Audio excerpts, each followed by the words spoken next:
बोलिए भक्तों, श्री सत्यनारायण भगवान की जय। तीसरा अध्याय, सत्यनारायण कथा का तीसरा अध्याय। सूत जी बोले, हे श्रेष्ठ मुनियों, अब आगे की कथा कहता हूँ, सुनो। पहले समय में उल्का मुख नाम का एक बुद्धिमान राजा था। वह सत्य वक्ता और जितेंद्रिय था। प्रतिदिन देव स्थानों पर जाना तथा गरीबों को धन देकर उनके कष्ट दूर करता था। उसकी पत्नी कमल के समान मुख वाली और सती साध्वी थी। भद्रशिला नदी के तट पर उन दोनों ने श्री सत्यनारायण का व्रत किया। उस समय में वहां एक साधु वैश्य आया।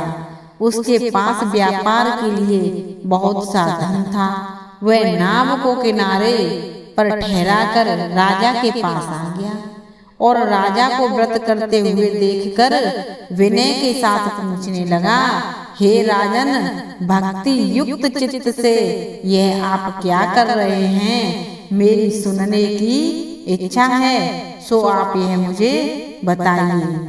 राजा बोला, हे साधु, अपने बांधवों के साथ पुत्र आदि की प्राप्ति के लिए यह महाशक्तिवान सत्यनारायण भगवान का व्रत व पूजन किया जा रहा है।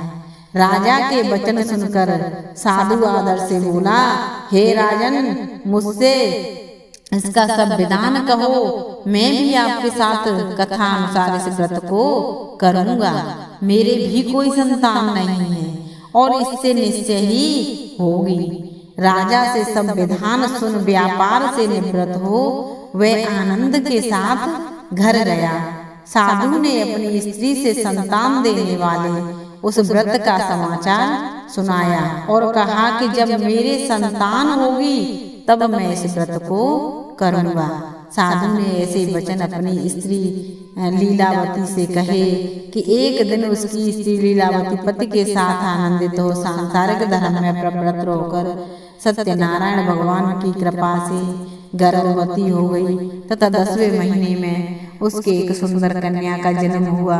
दिनों दिन वह इस तरह बढ़ने लगी जैसे शुक्ल पक्ष का चंद्रमा बढ़ता है। कन्या का नाम कलावती रखा गया।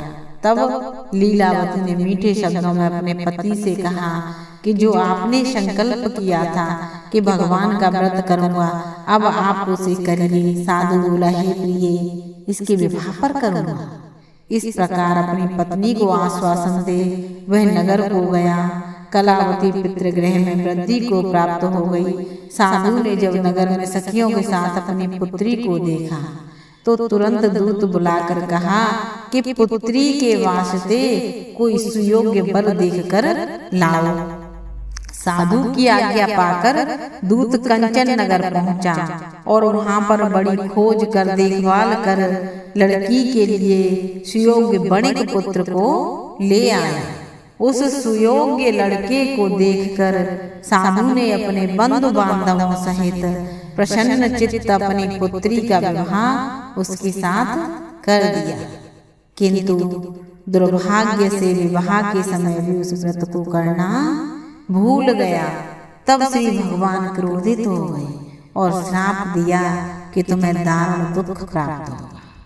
अपने कार्य में कुशल साधु बनिया जमाता सहित समुद्र के समीप स्थित रतनपुर नगर में गया और वहां दोनों ससुर जमाई चंद्रकेतु राजा के उस नगर में व्यापार करने लगे।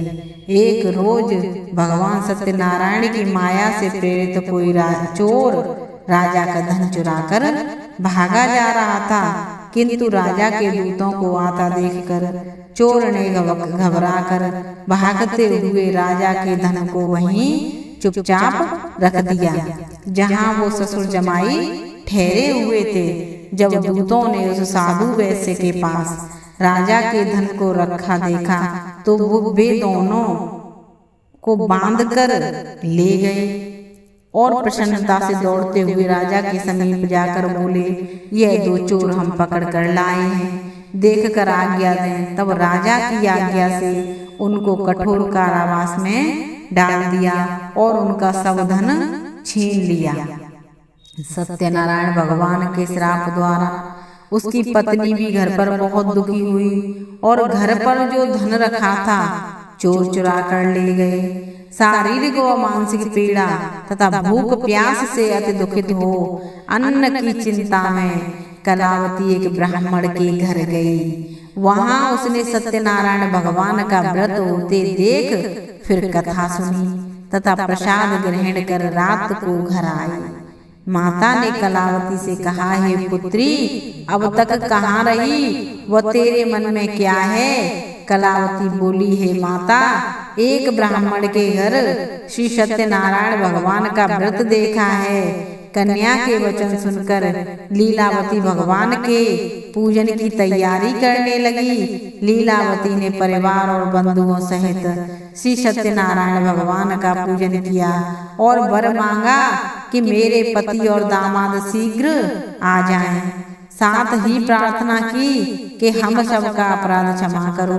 सत्यनारायण भगवान इस व्रत से संतुष्ट हो गए और राजा चंद्रकेतु को स्वप्न में दर्शन देकर कहा, हे राजन, दोनों वैश्यों को प्रातः ही छोड़ दो और उनका सब धन जो तुमने ग्रहण किया है दे दो, नहीं तो मैं तेरा धन, राज्य, पुत्र आदि सब नष्ट कर दूंगा।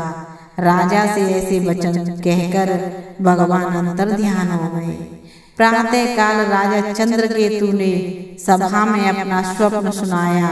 फिर दोनों बड़े पुत्रों को कैद से मुक्त कर सभा में बुलाया।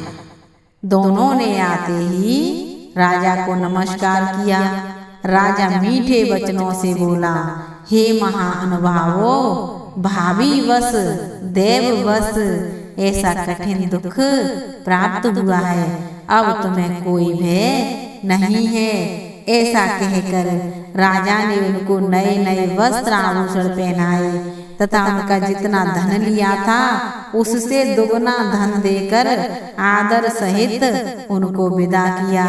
दोनों वैश्य अपने घर को चल दिए। तीसरा अध्याय पूरा हुआ। बोलिए सत्यनारायण भगवान की जय।